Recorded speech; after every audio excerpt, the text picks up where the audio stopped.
I'm interested in, as a business user, to see the results both of the model, some correlation with the actual events, in this case churn, that I'm trying to predict, but also some of the output files that we had talked about earlier in terms of the actual final data flow. So let's review that if we can.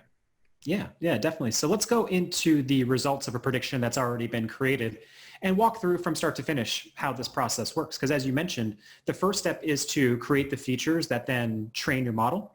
And that's going to include selecting the best model and algorithm for this particular prediction.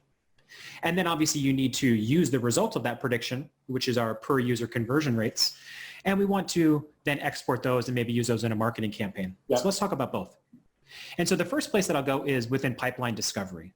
Because as you mentioned, one of the key automations that Cortex provides is the creation of features.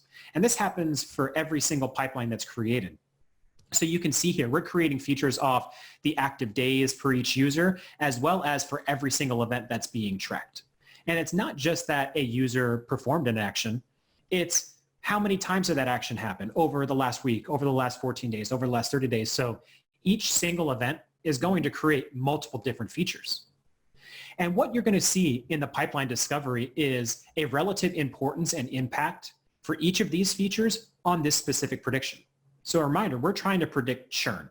And what features are giving us is for each of these features in our data set, which has the highest predictive value in terms of predicting churn. Right. And so as we can see here, a user registering for the service is extremely important in this prediction, but a user simply performing a search within the site, not too predictive. And so if we wanted to say impact churn in the greatest way possible, that's where you would look at impact. Getting a user to register more is going to increase their likelihood for this prediction, whereas getting them to search relatively is not going to increase their likelihood that much. So this helps you understand how the data that you're sending into Cortex is first off being turned into features, and second off, which of those features are most important to this model. And to talk about the model, we can go into model selection. You can see that there's a few different models that we're going to test. So for logical regression, which was, for this case, the winning model, you can see that we tested 12 different models.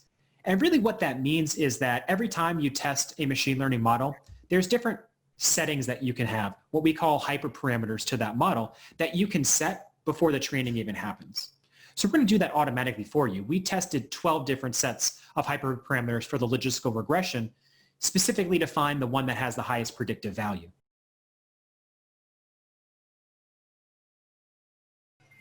I would also imagine if you had a data scientist on staff that this will also help to verify, some of the veracity of the actual model selection being done.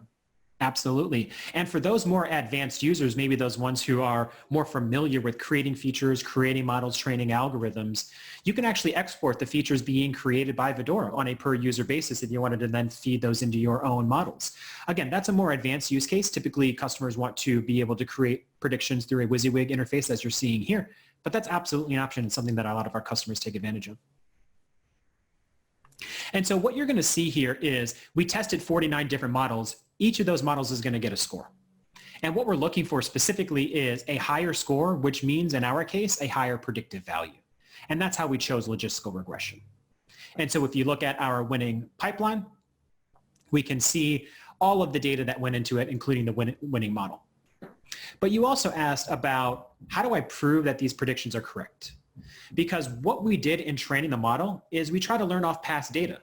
So if you consider, we're going to take a majority of the past data that has been given to Cortex, and we're going to siphon off a little bit and create what we call a holdout set. We're going to train our algorithm on most of the data. And then once we have something that we think is highly predictive, we're going to take that holdout set and run the prediction on that holdout set as if we had the prediction in the past. And that's exactly how we're telling if our model that's been trained on past data is predictive. Got it. However, future data can look different than past data. So it's not only important that we test it on past data, but it's important that we check our predictions on data that's going to come into the platform after we've made the prediction. So let's talk about how we actually use these predictions and how we can prove that they're accurate. The first thing that I'll point out is what we call a propensity cohort analysis. For every future events prediction that you're going to create, we're going to create this graph. Initially, it's going to be blank because there's no data that we've had after we've created this prediction. However, for every day after the prediction's been made, this chart will be updated. And we'll be tracking 3 specific groups of users. Our high propensity cohort, or the top 10% users who are most likely to create this conversion based on Cortex's predictions, the lowest 10%, as well as a random control. And the idea is to see if our high propensity users are actually converting more than our low propensity and our control group. So here's our control in the middle and our low propensity at the bottom.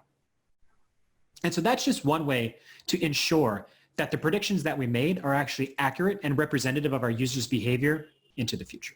Got it. But really the final step of a machine learning pipeline is to get the predictions so that we can actually take action on them. Knowing that a user is going to churn, not very important unless we can actually do something about it. So let's find out how we can do that. We can choose to export predictions. And we had talked a little bit about this before in that predictions can either be exported automatically or ad hoc. I'll show you how to do this ad hoc, but just know that this can be something that can be set up to happen every single time we retrain our prediction pipeline. But let's reset this prediction. So here we're looking at churn future events prediction. And remember, what we're predicting is the likelihood for every single user that they'll take any action within the next 30 days. And so with that, if you have a 90 to 100% probability for this pipeline, what that means is we're very confident that you're going to re-engage within the next 30 days. So for these users, if we're trying to say do a churn prevention, there's really nothing to prevent. It's very likely that they're going to re-engage. Versus our users who are, say, 0 to 10%, all the way up to 30%. If you are 30% or less likely to take an action in the next 30 days, you're probably pretty likely to be on the verge of churning from the service. And so maybe it's these kinds of users that I want to reach. Say I'm a marketer and I'm running an email campaign, and I wanted to specifically reach out to users that I think I can prevent from a churn. So this is going to be my churn less than 30%. I don't need to include my conversion probability because that's built into my export. However, if I were exporting every single user, I probably would want that conversion probability to do some additional segmentation after the export. Here, I can choose to export this once or repeatedly. Again, if your pipeline is rerunning every week, you might as well re-export the prediction every week. That way you always have the most up-to-date values. And that's really all you have to do. You can save and export this and give it some time for the system to gather these results. And the result is going to be a CSV file of user IDs that fit this description, that are 30% or less likely to take an action in the next 30 days. Here we have a user group of 1,250 users, and this will be now the segment cohort for our email campaign. Gotcha. That's awesome, Sean. This seems super simple. Thanks for the very thorough walkthrough, and I look forward to actually talking to you about a bunch of other use cases that we've been discussing. So thanks a lot. Yeah, definitely. Happy to do it. Talk to you soon.